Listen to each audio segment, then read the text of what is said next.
जय महाराष्ट्र। आज या ठिकाणी आपल्या सर्वांचे सहकारी युवकांच्या बाबतीत युवकांच्या प्रश्नावर जुन्नर तालुक्यातील विविध समाजोपयोगी प्रश्नावर ज्यांचं सातत्याने निरीक्षण असतं, सातत्याने सहभाग असतो, असे श्री सुरेश शहाजी वाजगे या ठिकाणी आज उपोषणासाठी बसलेले आहेत। त्यांना भेट देण्यासाठी, त्यांना पाठिंबा देण्यासाठी आम्ही सर्वजण महाराष्ट्र निर्माण सेनेचे सर्व पदाधिकारी असतील, कार्यकर्ते असतील या ठिकाणी आले आहेत। माझ्यासह आमचे जिल्हाध्यक्ष मकरंदभाऊ पाटील देखील या ठिकाणी आले आहेत।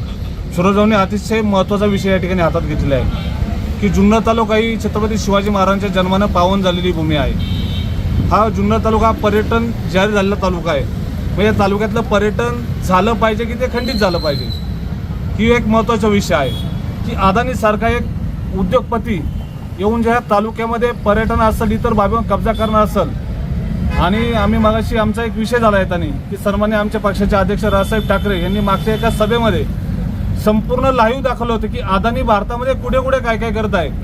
मग एकच मी जुन्नर तालुका राहिला होता की जो एक जैवविविधतेने नटलेला तालुका आहे, सह्याद्रीच्या पर्वतरांगा आहेत, किल्ले आहेत, अष्टविनायक आहेत, भरपूर काही जनसंपत्ती या जुन्नर तालुक्यामध्ये आहे। मग ही एक त्याच्यावर याचा डोळा होता असं वाटतंय, कारण 4 ते 5 वर्ष झाले हा प्रकल्प या ठिकाणी झालेला आहे। मग त्याच्यावरती त्यांचं डिस्कस झाले, सरकारबरोबर चर्चा झाली व तो आज आपल्याला आज कळतोय की अदानी जुन्नर तालुक्यात येत आहे।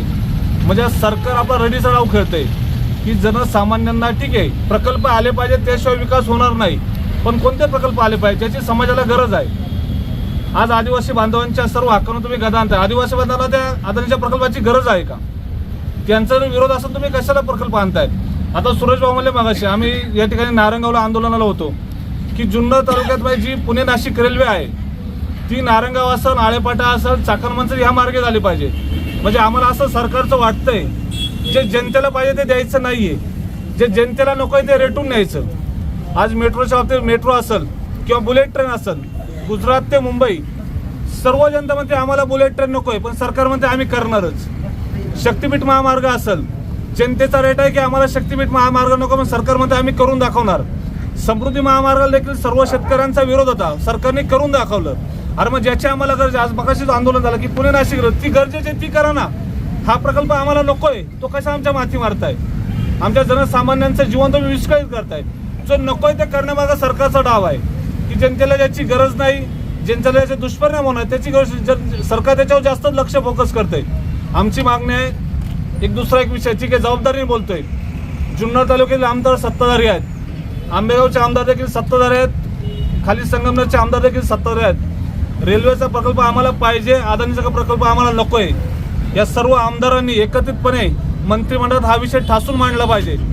सर्व जनता त्यांच्या पाठीमागं आहे की सरकारला ठासून निक्षून सांगितलं पाहिजे हे प्रकल्प आम्हाला नको आहेत, ज्याने आमचं तालुक्याचं नुकसान होणार आहे, शिवजन्माचं नाव खराब होणार आहे। अशा प्रकारे तालुक्यात येऊ दिले नाही पाहिजे। प्रस्तावित माळशेज मोरांडे पंप स्टोरेज प्रकल्प हा जो प्रकल्प अदानीचा प्रकल्प आहे, त्या अदानीच्या प्रकल्पासंदर्भामध्ये मी सुद्धा 1 महिनाभरापासून ऐकून होतो की याच्यामध्ये की असा प्रकल्प येणार, तसं होणार, आदिवासींचं नुकसान होणार, जमिनींचा विषय आहे, अनेक असे आदिवासी जे आपले शेतकरी आहेत तर ते शेतकरी विस्थापित होणार आहे आणि त्याच्यात विस्थापित होऊन जमिनी पण त्यांच्या जाणार आहे। अशा अनेक अशा गोष्टी आहेत। त्याच्यामध्ये अदानीचा विषय आत्ताच आमच्या मित्र आहेत तालुका अध्यक्षांनी सांगितलं की हा संदर्भ प्रकल्प जो काय राजसाहेबांनी सुद्धा सभेमध्ये सांगितलं होतं, वाटतं एका 8-15 महिन्यावर सभा झाली, सभेत सांगितलं होतं की अदानी जो आहे तो संपूर्णपणे भारतामध्ये जाळं करतोय, महाराष्ट्रात जाळं करतात ते, आणि याच्यामध्ये सरकार पण सामील आहे।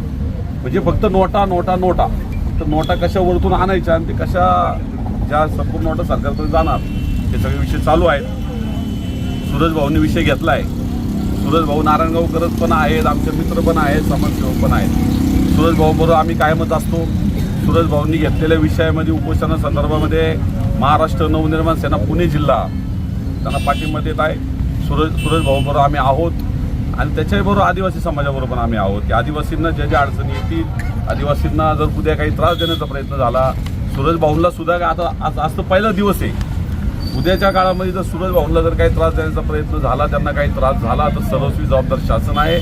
शासनाने त्वरित निर्णय घ्यावा आणि सुरेशभाऊंनी ज्या मागण्या या ठिकाणी केलेल्या आहेत त्याच्यामध्ये प्रामुख्याने मागणी सुरेशभाऊंनी दिलेली आहे की हा संदर्भित प्रकल्प रद्द करा, संबंधित जनसुनावणी जी आहे ती जनसुनावणी तात्काळ स्थगित करण्यात यावी, बरोबर ना भाऊ? बरोबर। आणि संपूर्ण प्रक्रियेची उच्चस्तरीय चौकशी व्हावी. आता मी आहे ना सुरज भोया संदर्भात एक मला वाटतं कालच एक स्टडी केला.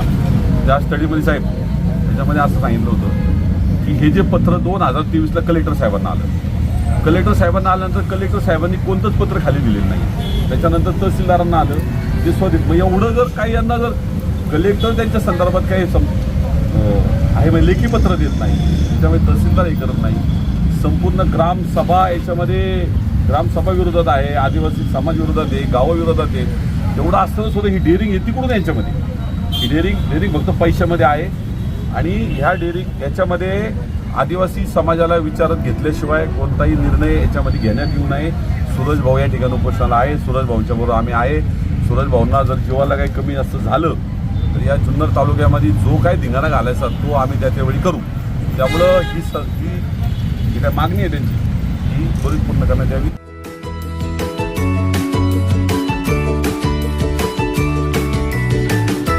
बातम्या शेतीच्या, बातम्या मातीच्या, बातम्या अन्यायाच्या, गुन्हेगारीच्या,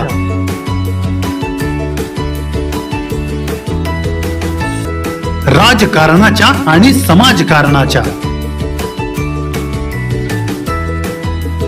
शोषणाविरुद्ध बुलंद आवाज, जनसामान्यांच्या हुंकाराची गाज, सत्कार्याला प्रोत्साहन, दुष्कृत्याला अनुशासन, निर्भीड, निस्पृह, सडेतोड, बेधडक आणि रोखठोक म्हणजेच विघ्नहर टाइम्स. शोध बातमीचा, ध्यास सत्याचा. आपलं चॅनल, आपली बातमी. सबस्क्राईब तर कराच, पण बेल आयकॉनवर क्लिक करायलाही विसरू नका.